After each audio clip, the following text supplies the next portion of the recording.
Páscoa, que está chegando, deve movimentar a economia. De acordo com o levantamento feito pela Câmara de Dirigentes Lojistas, a CDL Cuiabá, a expectativa para 2023 é de um aumento nas vendas próximo a 3,2%, se comparado com 2022. E é para falar sobre esse e outros assuntos que está aqui no estúdio do Jornal do Meio-Dia o superintendente da CDL Cuiabá, Fábio Granja.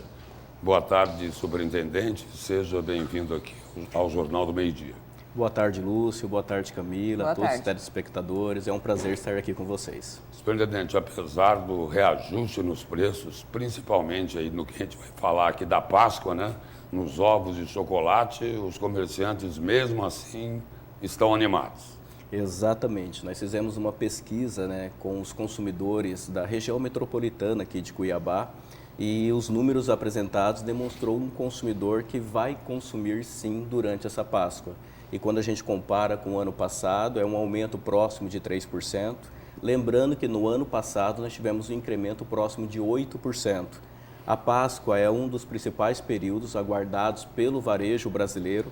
É claro que, diferente de outras datas, não abrange todos os segmentos, todas as atividades empresariais. Aquela que é melhor beneficiada é principalmente de gênero alimentício e também por termos aí um feriado prolongado, pousadas, o ramo turístico, ele acaba sendo muito beneficiado também durante esse período da Páscoa. Superintendente, falando ainda em Páscoa, né, em relação ao chocolate, que é muito lembrado, né, um hábito entre os brasileiros comprar. Como o comércio tem se adaptado a essa realidade, já que houve um aumento nos últimos 12 meses, né, significativo aí do chocolate, tem um número aqui de 12%, que é bem acima da inflação de alimentos e acima do índice geral, que é de 4,5%. A gente pensa, né, o salário mínimo não teve aumento ali nem de 7%. Essa discrepância, como o comerciante tem se adaptado? Voltando a perguntar. Olha, realmente, o chocolate e também o bacalhau, né, são produtos importados e no levantamento que foi realizado tiveram um incremento aí nos seus preços de forma significativa. O que mostra, principalmente durante a pesquisa, é um consumidor que vai consumir, porém ele tem procurado produtos que possam adequar ao seu bolso, né, ao seu financeiro. Então, não necessariamente ele vai comprar um ovo de Páscoa, ele pode comprar uma barra de chocolate, uma caixa de bombons, trocar entre seus amigos, confraternizar. Então, o ticket médio ele é aguardado de uma forma mais inferior, porém com mais pessoas comprando. Então, foi o que demonstrou a pesquisa. Sim. Diante desse cenário, o comércio, o varejo, ele vem se preparando, ele vem se adequando.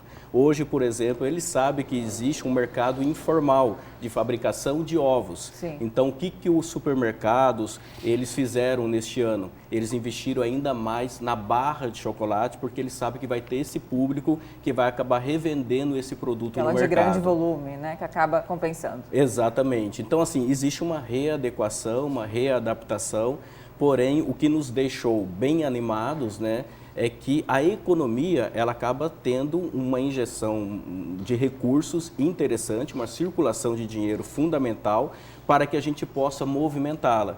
Só na região metropolitana a gente está guardando mais de 50 milhões de reais só com o tema Páscoa. E outros comércios que não estão vinculados diretamente com o tema, eles aproveitam esse fluxo de pessoas para elaborarem suas promoções e assim provocar ainda mais o consumo que é importante para a nossa economia. Claro. Ainda mais durante a Páscoa, que a tendência é a pessoa comprar muito mais à vista do que o crediário. Lembrando que o crediário tem um risco da inadimplência. Superintendente, como o senhor falou aí, os preços estão subindo, né?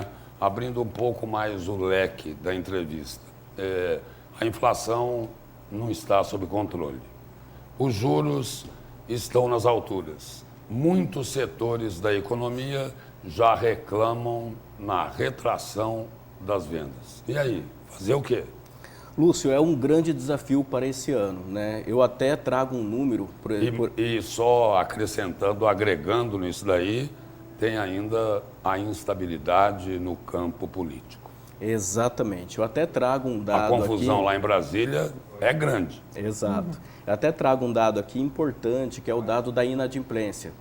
Por que eu trago o dado da inadimplência? Quando a gente pega o ano de 2022, Mato Grosso, ele só mês a mês em queda, mês a mês em queda. E ele foi destaque nacional quando a gente compara com o cenário nacional. Com essa mudança, né, uma nova política se estabeleceu, um novo presidente, dúvidas sendo geradas do como que vai ser essa política tributária, financeira dentro do país, essa insegurança, ela fez com que muitas pessoas começassem a segurar também os seus recursos. O consumo em janeiro e fevereiro ele teve um recuo e a inadimplência ela voltou a crescer.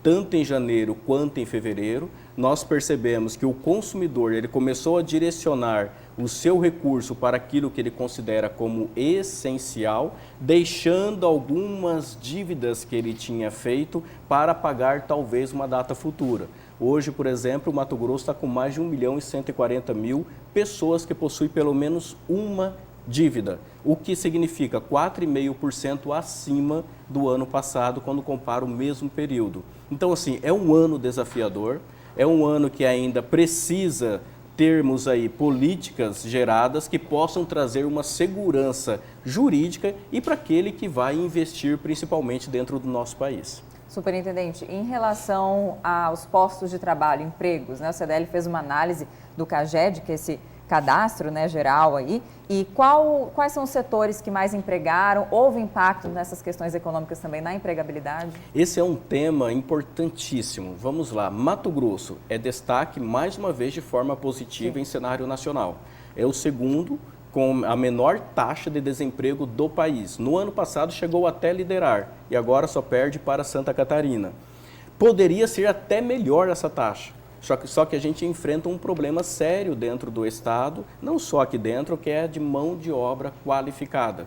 Depois da pandemia, nós tivemos algumas mudanças dentro desse cenário. Aquela pessoa que estava no mercado formal, que passou para o informal, não tem o interesse de retornar. Uma nova geração que está entrando no mercado, principalmente a geração Z, que ela não tem esse compromisso, principalmente com a disciplina da CLT, então tem mudado isso daí, e também os auxílios que têm contribuído, ajudado muitas famílias, mas muitos, infelizmente, ficam dentro de uma zona de conforto, dependendo apenas desse auxílio e não voltando para o mercado formal. Mão de obra qualificada, mas aí é preciso acrescentar também o seguinte, falta melhorar a distribuição de renda. Exato, isso faz parte de todo um processo econômico, né, Lúcio? Então, assim, é toda uma cadeia que precisa ser desenvolvida. E isso a gente começa a atacar a partir do momento que você tiver uma reforma administrativa séria, seguida por uma reforma tributária. Então, a partir dessas reformas, pode ser que a gente possa ter um cenário econômico que gere mais segurança jurídica dentro do nosso país para que possa ter mais investimento. Enquanto não tiver isso, aquele que pode investir, ele vai continuar retendo o recurso que tem. Muito obrigado pela presença e pelas informações aqui no Jornal do Meio-Dia. Eu que agradeço a oportunidade e uma excelente Páscoa para todos.